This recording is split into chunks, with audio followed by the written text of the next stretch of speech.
There is no phrase I hated more than be strong.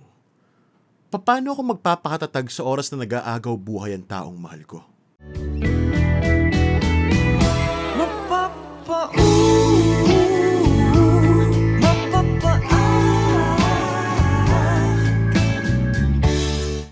Hello po Kuya Dan, call me Jackie.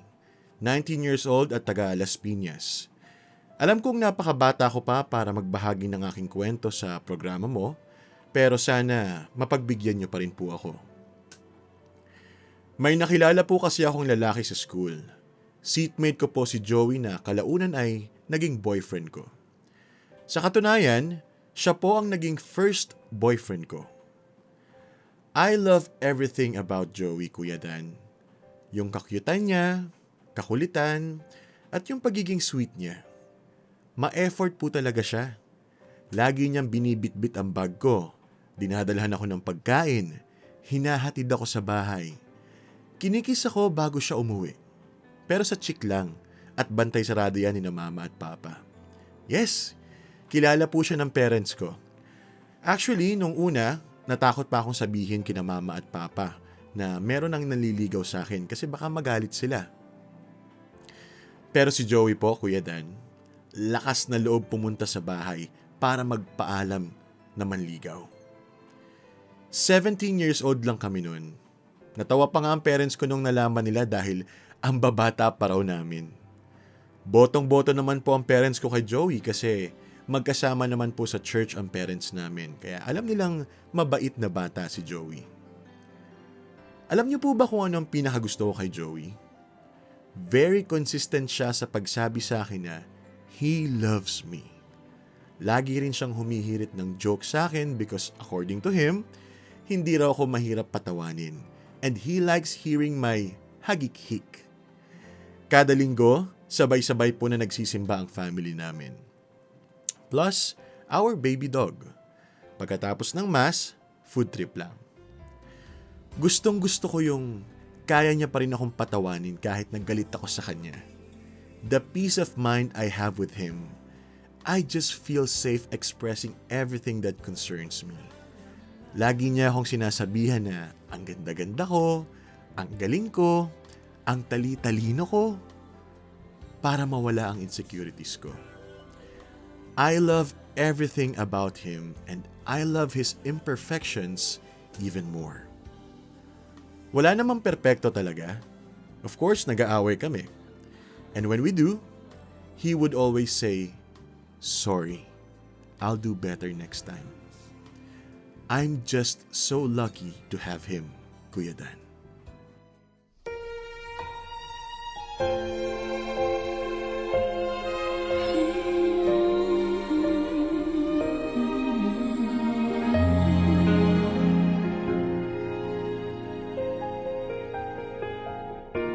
Di biro ang sumulat ng awitin para sa'yo.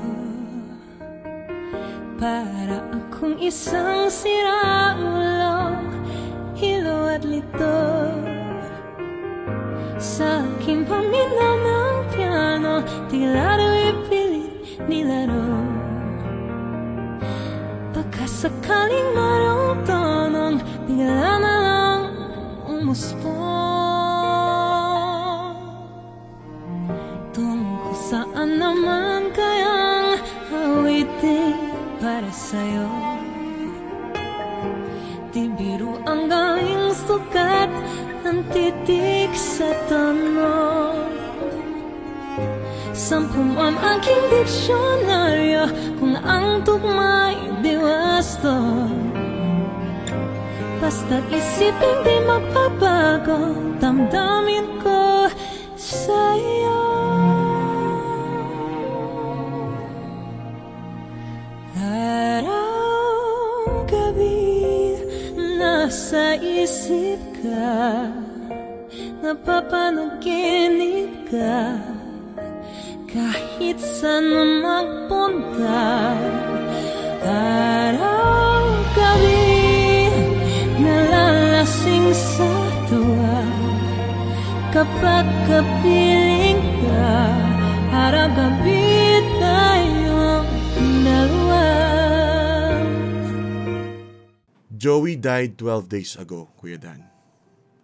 2 years lang siyang pinahiram sa akin ni Lord para maging bahagi ng buhay ko. We've gone through so much in such a short amount of time. Namimiss ko na siya. Hindi ako sanay na hindi siya makita at makasama. Kasi nasanay ako na halos araw-araw na kaming magkasama. We were so sure na sabay kaming tatanda at pakakasala namin ng isa't isa. We had so many plans already kahit na 19 years old pa lang kami. 4:50 a.m.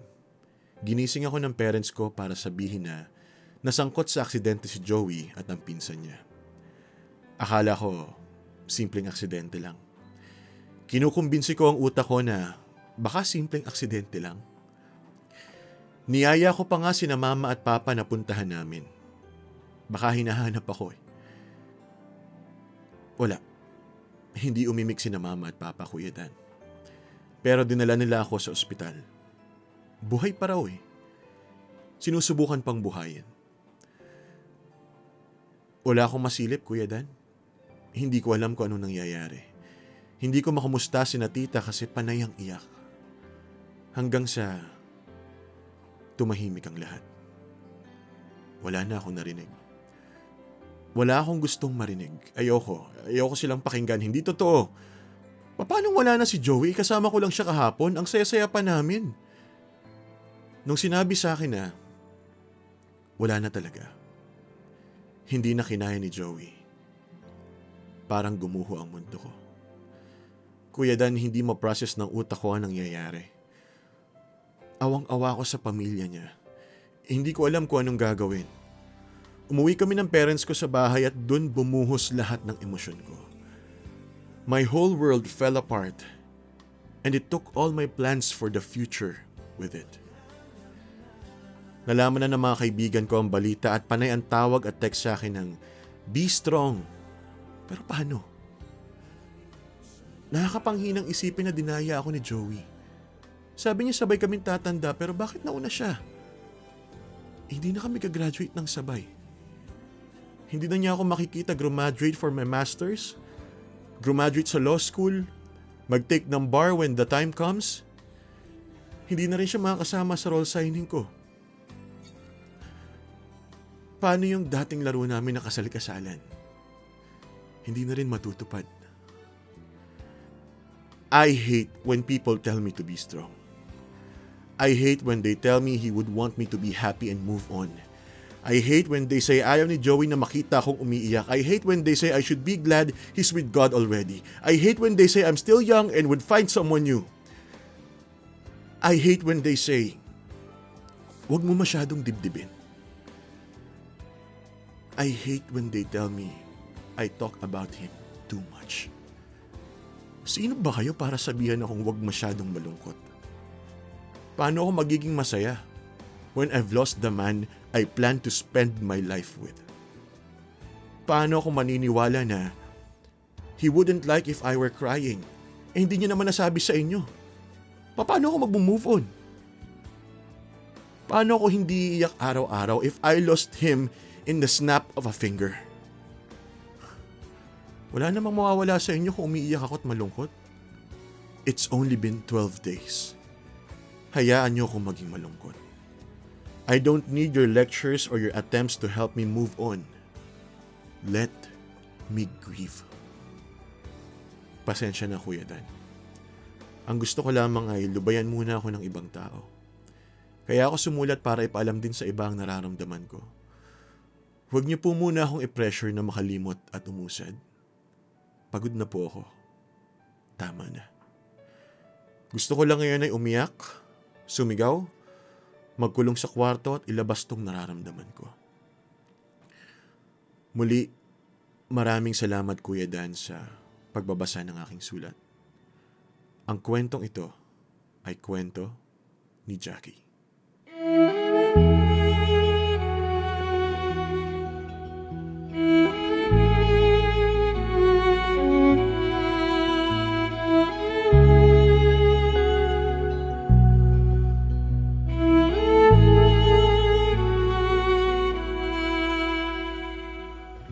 Asan, nasaan ka? Ba't sumama sa paglisan niya? Kung babawiin ang mga nasabi, babalik pa sa aking tabi. Ooh.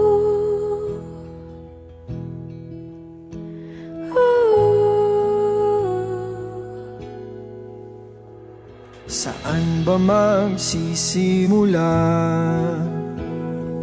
kung ako'y umaasa pa? Naniniwala sa iyong pangako na hindi susuko. Ba't di man lang nagpaalam? O di lang ikaw yung nasaktan? Hindi pa ba sapat Nung binigay ko ang lahat? Paalam.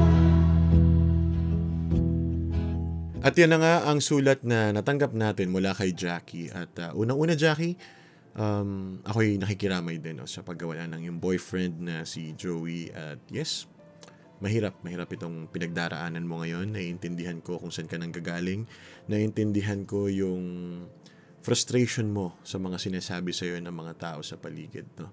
At totoo yun, ito para na lang sa iba, no? Sa ibang hindi pa rin alam kung paano nga ba. Siguro yung ibang nagtatanong kay Jackie, genuinely gusto nilang makisimpatya, gusto nilang makiramay. Pero siguro hindi sila aware, no? Akala nila na okay lang magtanong okay lang magsabi ng okay lang yan, lilipas din, wag mo move on din. No? Kasi sa ibang problema, applicable naman yan eh. Na lilipas din yan, matatapos din, no? Matatapos ang lahat ng sakit. Pero kasi kapag namatayan, no? Lalo na kapag katulad nung kay Jackie na boyfriend niya, hindi minsan mas okay na nasabihin mo na lang na nandito ka lang, no? Andito lang ako kung kailangan mo ako at nakikiramay ako. Yun lang. Wala nang iba pang unsolicited advice, no? Kasi hindi nila kailangan yan. Tama si Jackie. Hindi nila kailangan marinig, no? Hindi nila kailangan ng advice. Ang kailangan lang nila, kung ano't ano man, taong mapagkukwentuhan, masasandalan, maiiyakan, no? Kasi 12 days ago, napaka fresh pa talaga, no? Talagang sobrang sakit pa, sobrang sariwa pa ng sugat at walang ibang salita or comforting words ang makaka-heal sa nararamdaman ni Jackie, ng pamilya ni Joey, no?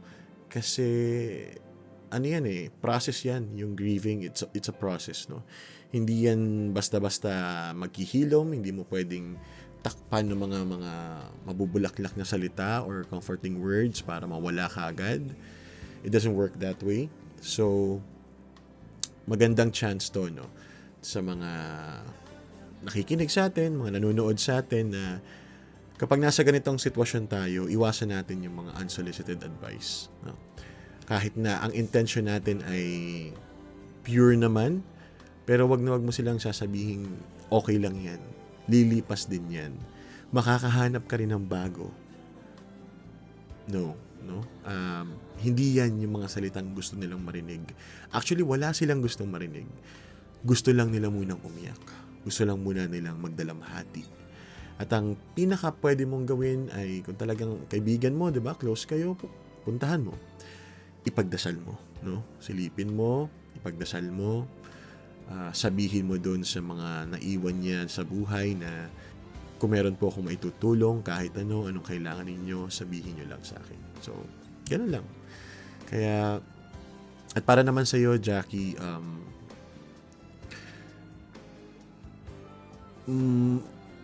hindi ko masabi na kung hanggang kailan masakit, pero iiyak mo lang, no? Ilabas mo lang.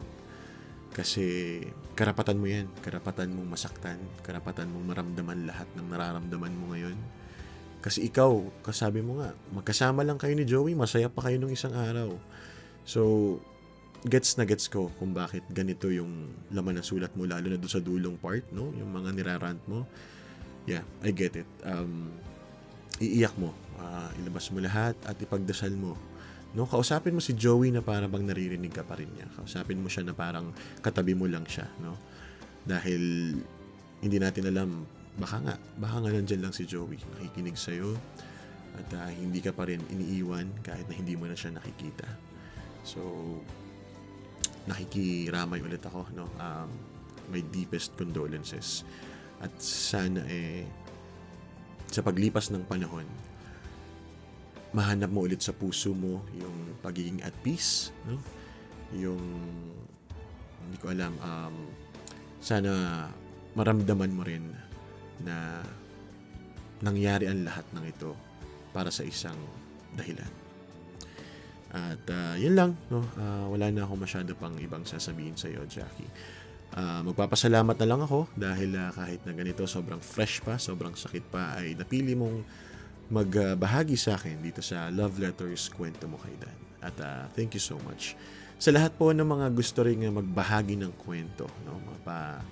Ganito yan, sobrang nakakalungkot at or sobrang masaya. Kahit ano, pwede mong i-share sa akin. Ipadala mo lang sa aking Facebook account, Dan Capucion, o kaya naman mag-message ka sa aking TikTok account at Dadanthology at babasahin ko dito. Pag-usapan natin, no, magkwentuhan tayo saglit at malay natin, meron tayong ma-inspire, meron tayong matulungan sa ating mapag-uusapan. Hanggang sa muli, kwentong masaya, may kilig, may drama. Kung kailangan mo ng masasandalan, kwento mo kay Dan. Bye!